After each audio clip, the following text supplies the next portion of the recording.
let's move into found footage. What's your first found footage film? So my girlfriend and I like found footage movies a lot. If they're done effectively, they can be some of the most visceral horror you can come across. Definitely. And the best found footage movie I've ever seen is Wreck. Voy.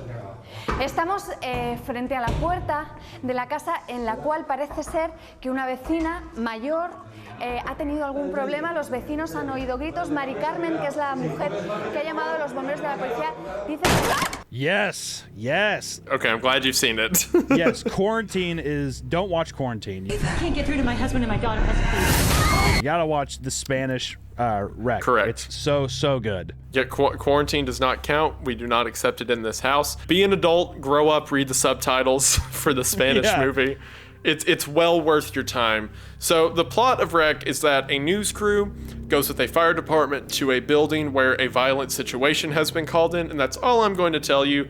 There's like sustaining fear horror, and then there's like the shock jock horror. Like the quick, in your face, what are we gonna do?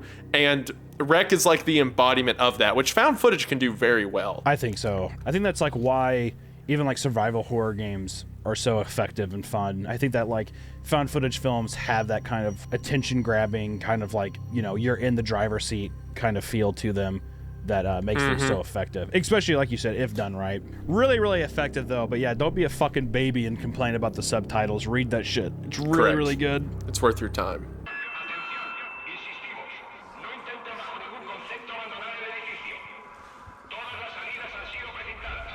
I kind of want to recommend The Bay. Please help me! I need my husband! I need to go to the hospital! Someone needs to get me to the hospital! I actually have not seen The Bay. The Bay is an interesting found footage film, but it's all about like basically an infection that spreads in this like East Coast town. And it's like people trying to like cover it up. And basically their water supply gets contaminated. And it's all about like people coming in from town for basically this like little family kind of small town fair. And it's just all about like like basically everything is devolving into chaos, and kind of has a fun like 28 days later feel where it's like some of the chaos has already passed, and we get to see like little glimpses of like a town getting turned upside down and having like governmental things kind of cover stuff up and you know, trying to basically escape. Really, really fun. Not a lot of people have seen it, and I like to throw it out there because I think sometimes people are pretty surprised by how good this film is, because it looks pretty cheap. It's like a cheap looking like cover and stuff, but it's one of those pretty effective, fun films. So I like to just give it a nice little recommend. I am fascinated because I've watched some weird found footage horror movies.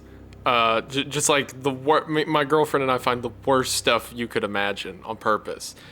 So I like to think I've seen all the good ones, right? I've never heard of The Bay, so I am vastly interested now. It aches. There's pain. There's something really wrong. Help me. The next one I want to mention is a movie called Be My Cat Anne. Hello, Anne. My name is Adrian. I'm from Romania, and I want to make a movie with you. Have you heard of it? Okay, all right.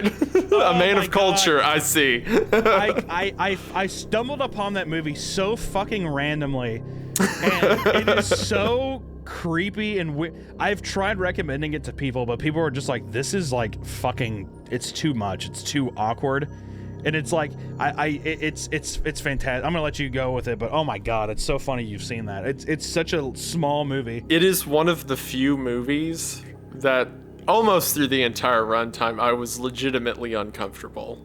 Yes. Like I was like, I don't want to watch this, but it's in a good way, like it's supposed to make you feel that way. So this director, writer, and actor, because the entire movie was made by one dude, all he did the entire stuff himself.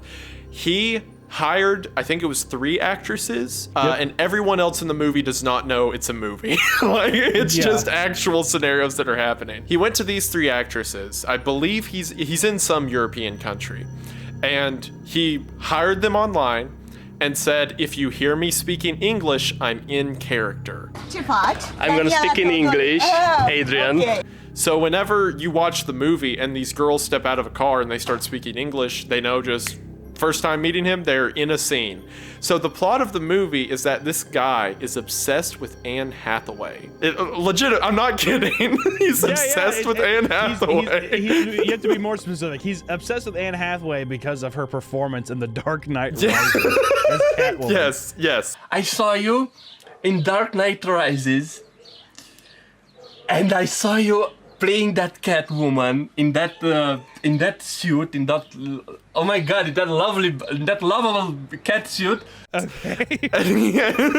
That's why it's called Be My Cat Anne. So he starts bringing in these women to try to what's his reasoning in the movie? It's been a while since I've seen it. He's trying to basically make a film to show how good of a director he is for Anne Hathaway. So she will be in his film, and he is hiring actors, and he's like basically, and they're all women, and I think that it's like very apparent that he like likes her, and that gets revealed kind of over time.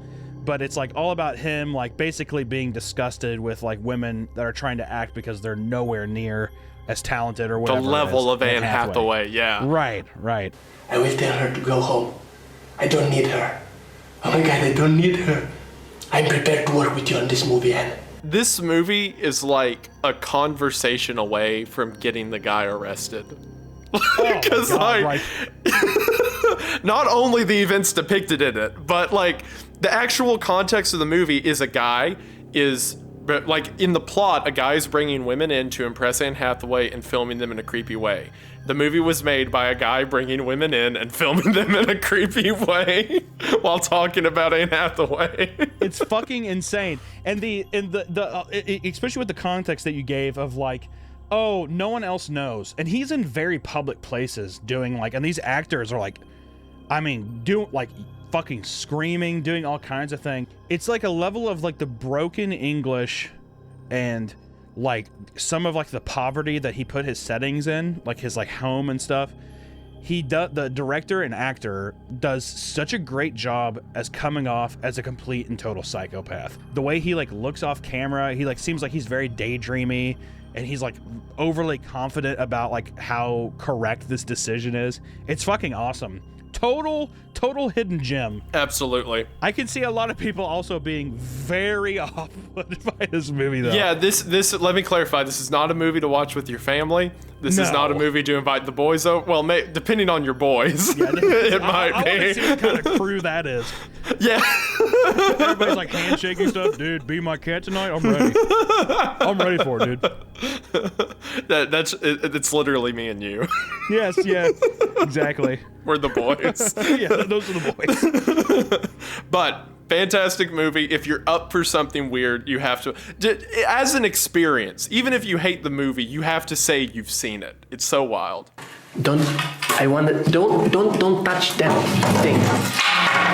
My next film is another. It's a very independent, like very few people have. I actually every time I bring it up, no one's ever really seen this film, but it's called Borderlands, or also it's been called The Final Prayer. It has two different titles.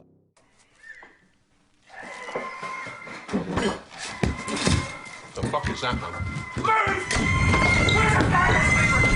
Every time I watch it, I just have such a fun time with it. I just love religion in horror films. Like any kind of religious aspect to a horror film, I'm really, really invested into. I think it's just probably growing up in the Midwest in the Bible Belt. It's very like, it's like really, you know, a part of culture and stuff. So it does have this kind of like fear for me. Basically, these people are people that work for the Vatican, and they come in and they try to disprove miracles. And this guy at this church in the small Scottish town, I'm pretty sure, he basically submits a miracle, but it of course devolves into this fucking crazy madness and everything. But it's all about from skeptics, and it kind of also leans itself into like acts of faith and stuff as well, which is also another thing I like. But Borderlands, man, really, really fun. So Borderlands kept me invested the whole time in a traditional kind of horror movie sense, like, secret's happening, what's this, what's moving this. The last 10 minutes of Borderlands is some of the most effective horror I've ever seen. So good. Like, from good. Subversion to visceral fear to the position. The last lines of the movie kept me up at night. Whenever he's, you know, spoiler, like saying the prayer. Mm-hmm. Oh my word, dude. Oh, dude, it's horrific. All right, so the next one I want to recommend. Have you heard of a movie called Lake Mungo? Police continue to hold grave fears for 16-year-old Alice Palmer, who disappeared while picnicking with her family. Oh, man. Yes. All right. I'm glad that normally I say these words to people and they mean nothing. I'm glad that everything I've said. Yeah, like. And it's funny you say this too, because goddamn, found footage is such a rewarding. When you find that good one, you're like, oh, what a good movie. It is such a slog to sit through. Do you know how many like terrible Grave Encounter, like spin-off, fucking terrible found footage horror movies are out there? So when you do find one, especially one titled fucking Lake Mungo, which has arguably one of the worst posters for a movie, it does not correlate at all to the movie. And it pisses me off because the movie has so many good visuals where I'm like, you could have just used this screenshot as the fucking cover of the film and it would have been perfect. But yes, it's great. So as a basic premise, for those who don't know, concept of Lake Mungo is about a family whose daughter drowned in a lake near their house, and they believe the spirit of their daughter is trying to talk to them. So it is a series of cameras set up throughout the house. We're essentially watching a pieced together documentary that the family tried to make in order to get help. And man, some of the visuals, specifically the video they find on her phone, which I know you know what I'm talking about. Yes. Is some of the creepiest horror that I have ever come across. So I think so too. I think also Lake Mungo is one of the best written horror films of our found footage list. I think it's very sad. It's like a very well written story. It's like, it is horrifying, but I think a lot of the dialogue feels very natural, and it's just a really kind of beautifully sad movie. It's really, really good though. I mean, like, that's one of the biggest things I took away from it, where I was like, God damn, that was just like a really solid story. Really, really solid. Yeah. Really fun. It's another one of those, like I said earlier, like I believed it. Right? Like, as the movie was telling me stuff, I was there with it. Because the plot has several twists and reveals throughout. And every one of them was like, it's not a movie where it pulls it out of left field and it doesn't make sense. And it's not a movie you can predict where it's going. It follows a nice middle ground. I'm not quite so sure about his reasons. I don't know that I totally, I don't want to say I don't totally believe what he said, but I'm just not convinced. I wanted to bring up one that I thought was kind of a bit fun that isn't really spiritual, but it's called Behind the Mask, The Rise of Leslie Vernon. I'm so terrible with these guys. I go away for days, forget to feed them. Little bastards just won't die. Have you heard of this? I have not. This is a super, super fun movie. I stumbled upon this randomly on Amazon Prime, but it is awesome. It's about, it's like a mockumentary about like a made-up slasher named Leslie Vernon, who basically takes a film crew and like shows the ritual of like what it's like to be a slasher, and like, you know, him like finding his final girl and like what it means and stuff. And you get to meet like retired slashers and stuff. It seems like it'd be goofy and kind of like corny, but like the movie's just like really fun and effective, and like, you know, it's not like gonna like scare the shit out of you, but the movie like treats itself seriously enough to where it's a very, very fun watch. And it's like totally like went under the radar. Like when I found out it was from 2006, I was like, oh my god, very, very surprised. But it's just a really, really fun movie, and I think it's like it uses found footage in a really fun way where even the documentarians are like wondering like if they should be capturing this, and they're also wondering like how much of this is real, etc. It's just really, really fun, and it's a classic kind of mockumentary style movie. So I always recommend this one to people. Usually people that watch it too are really surprised by how fun it is, especially if you like the, you know, Michael Myers, Friday the 13th stuff. If you like that, you'll dig this movie. Mr. Vernon! Hey! I'm just messing with you. So the final recommendation for found footage movies has to be like the breakout king of found footage, which is Creep. Can I ask you a question and you'll answer me honestly? Okay. When you saw that axe out front of the house, Was there a small part of you that thought I might kill you with it? A lot of people have seen it at this point, so I may not be treading new ground, but if you haven't seen it, then you're missing out. So the plot of Creep is there is this just a guy in the middle of the mountains of, it's like Wyoming or something, right? It's somewhere out west. And he hires this random guy to come film him and just his daily living for a while. And from there, it gets much worse.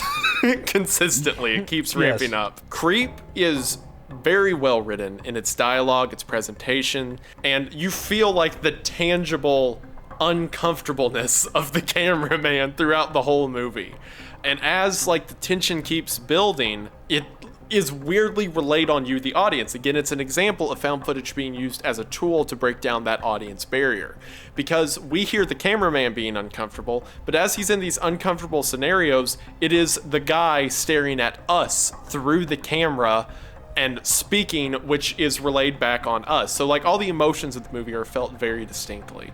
But from there, once kind of the stage is set and they begin to amp up the creep factor of it, it is some of the most effective, like slow burn tension I've seen in a long time. And honestly, Creep kind of revitalized the found footage genre, at least in the past few years.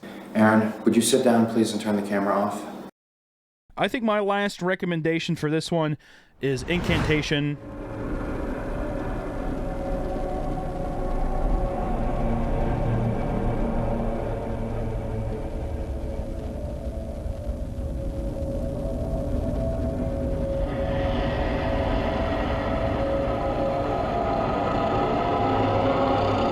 Once again, God, fucking broken record. I love religious aspects, but I love religious aspects that like maybe I'm not super familiar with. So having like more Asian religious aspects is really fun because it's like I get to basically find out about these religions and like see these different type of cultures, experience them for the first time, but then also like just see it kind of twisted and morphed in a way that's like also fun.